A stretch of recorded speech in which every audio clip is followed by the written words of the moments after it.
ఆ వాగ్దానాలు ఇచ్చారో అధికారం వచ్చిన తర్వాత ఆ వాగ్దానాలని అమలు చేస్తూ ప్రజారంజక పాలన అందించాల్సిన బాధ్యత అధికార పక్షాన్ని.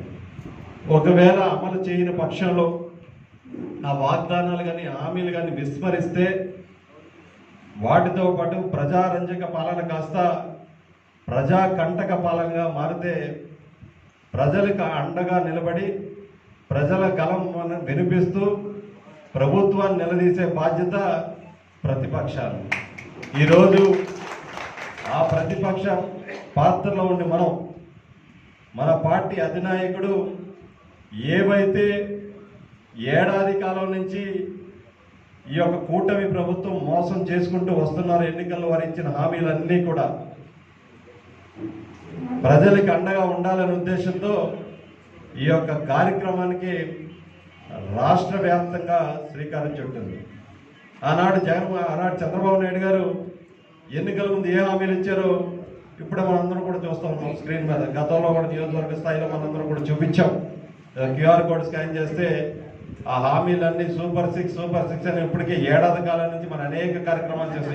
సూపర్ 6 అంశాలు ఏంటో, సూపర్ 6తో పాటు 143 హామీలు ఇస్తానని ఆనాడు ఈ రాష్ట్ర ప్రజలకి మాట ఇచ్చిన ఒక నాయకుడు ఉన్నాడు, చంద్రబాబు నాయుడు గారు. వారితో పాటు ఇంకో నాయకుడు భారతీయ జనతా పార్టీ కేంద్ర స్థాయిలో ప్రధానమంత్రి స్థానంలో ఉండి ఆ నాయకుడు కూడా మీవేంటే మేము అని చెప్పి ఆ నాయకుడు కూడా ఆనాడు హామీ ఇచ్చారు. వీళ్ళకి తోడు మరో నాయకుడు అంటే 2019లో ఇంచుమించి ఒక్క సీటు గెలవని నాయకుడు 2024 ఎన్నికల్లో ఏదైతే గెలిచారు అంటే కన్ను రట్టుపై ఏదో ఉంటుంది కదా సామెత, గెలిచి ఎలా గెలిచారని కూడా చెప్తారు.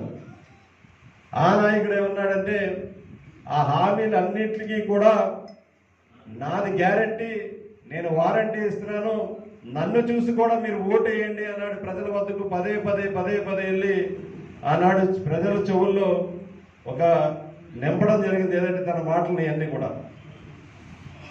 వీళ్ళందరికీ తోడు మరో నాయకుడు బయలుదేరాడు, చోటా నాయకుడు. యువగలం పేరుతో అన్నాడు ప్రతి ఊరు తిరిగాడు. మన రాజభవన్ నియోజకవర్గం కూడా యువగలం జరగలేదా? యువగలం పేరుతో ఆనాడు నిరుద్యోగ వృత్తి, ఉద్యోగాలు కల్పిస్తారు, 20 లక్షల ఉద్యోగాలు కల్పిస్తారండి అని చెప్పి ఎక్కడ పడితే అక్కడ ఊకదప్పుడు ఉపన్యాసాలు ఇచ్చిన మరో నాయకుడు. అధికారం వచ్చిన తర్వాత ఆ యువగలం కాస్త పక్కకు పోయి ఇప్పుడు ఏం చేస్తున్నారు ఏడాది కాలం నుంచి అంటే ప్రజల గలాన్ని, ప్రశ్నించే గలాన్ని, ప్రతిపక్ష గలాన్ని నొక్కుతున్నారు. కనుకనే ఇవన్నీ కూడా వీరికి బుద్ధి చెప్పాలి. ప్రజలు మోసం చేశారు.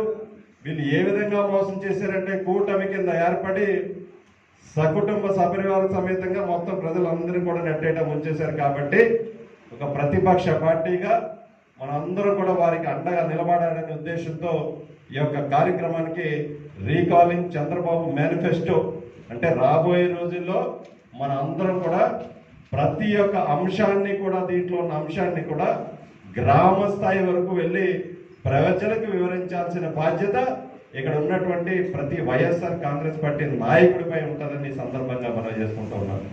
ఎందుచేతంటే మనం ఈ కార్యక్రమం మొదలు పెట్టగానే అక్కడ అధికార పార్టీ ఒక కార్యక్రమం మొదలుపెట్టింది. అంటే సుపరిపాలనలో తొలి అడుగు ఇది మంచి ప్రభుత్వం అని చెప్పి ఇప్పటికీ గ్రామ పర్యటన చేస్తూ ఉంటున్నారు.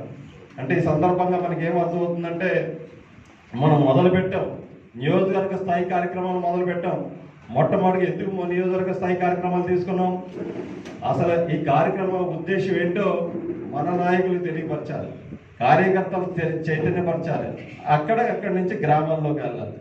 కానీ అధికార పార్టీ ఇంకా అవన్నీ అవసరం లేదు, వాళ్ళందరికీ లేనిది ఉన్నట్టు ఉన్నది లేనట్టు చూపించాలి. కాబట్టి అసలు కార్యకర్తలు కానీ నాయకులు కానీ ఏది చెప్పకుండా డైరెక్ట్గా గ్రామాల్లోకి వెళ్ళి అంటే సుపరిపాలనలో తొలి అడుగు మేము ఎంత చేస్తాం అని చెప్పి ప్రజలను మభ్యపెట్టి ప్రయత్నం చేస్తున్నారు. ఇక్కడ సామెత ఉంటుంది అంటే నిజం గడప దాటేలోపు అబద్ధం ఊరంతా చుట్టూ వస్తుందని. అంటే అదే జరుగుతుంది సరిగ్గా ఇక్కడ.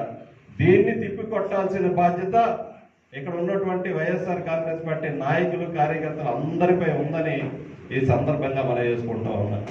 జగన్మోహన్ రెడ్డి గారు ఏం చేశారు, చంద్రబాబు నాయుడు గారు ప్రస్తుతం ఏం చేస్తున్నారు, ఇదే మనం తీసుకెళ్లేదు. మనం ఎక్కడక్కడ లేనిది ఉన్నట్టుగా చిత్రీకరించి చెప్పాల్సిన అవసరం లేదు. ఏడాది కాలంగా ఏం జరుగుతుంది, ఆధారాలతో సహా ఏవైతే క్యూఆర్ కోడ్ మీరు స్కాన్ చేస్తారో రాబోయే రోజుల్లో ప్రతి ఒక్క అంశాన్ని ఎందుకు డిజిటల్ రూపంలో ఈ యొక్క కార్యక్రమాన్ని ప్రవేశపెట్టారంటే ఇదంతా డిజిటల్ యుగం. మనకన్నా మొబైల్ బాగా ఎలా వాడాలో ప్రజలకు బాగా తెలుసు కాబట్టి ఆ క్యూఆర్ కోడ్ స్కాన్ చేస్తేనే ఈ ప్రభుత్వం గడిచిన ఏడాది నుంచి చేస్తున్న మోసాలు కానీ ఇవన్నీ కూడా అర్థమవుతాయని దీన్ని మొట్టమొదటి మనం ప్రజల్లోకి తీసుకువెళ్ళాలి అంటే మనం ఫస్ట్ అర్థం చేసుకోవాలి. కాబట్టి మండల స్థాయిలో ఈ యొక్క కార్యక్రమాన్ని జగన్మోహన్ రెడ్డి గారు పిలుపునివ్వడం జరిగింది. దానికన్నా ముందర పార్టీ పరంగా సంస్థాగతంగా మనం బలోపేతం చేసుకోవాల్సిన అవసరం ఎంతైనా ఉంది. ఇంకా 4 సంవత్సరాల టైం ఉందిలే చేద్దాంలే అనే పరిస్థితులు లేవు. ఎప్పుడు ఎన్నికలు వస్తాయో మనకు తెలియని పరిస్థితి. 27 అంటున్నారు, 28 అంటున్నారు, ఇంకా లోపే వచ్చేసి అంటున్నారు. కాబట్టి ఇది ఒక కార్యక్రమాన్ని ఒక వేదికలా ఉపయోగించుకోవాలి మీ అందరని ఈ సందర్భంగా మనం చేసుకుంటా ఉన్నాం. గ్రామ కమిటీలు ఇవ్వాల్సిన బాధ్యత మనపై ఉంది. దాంతోపాటు మండల కమిటీలు ఏర్పాటు చేసుకోవాలి. అనుబంధ కమిటీలు ఉన్నాయి. అనుబంధ కమిటీలకి మండల కమిటీలు ఏర్పాటు చేసుకోవాలి, గ్రామ కమిటీలు ఏర్పాటు చేసుకోవాలి. అన్ని కమిటీలు నేను ఈ 40-45 రోజులు ఏర్పాటు చేసేసుకోవాలి.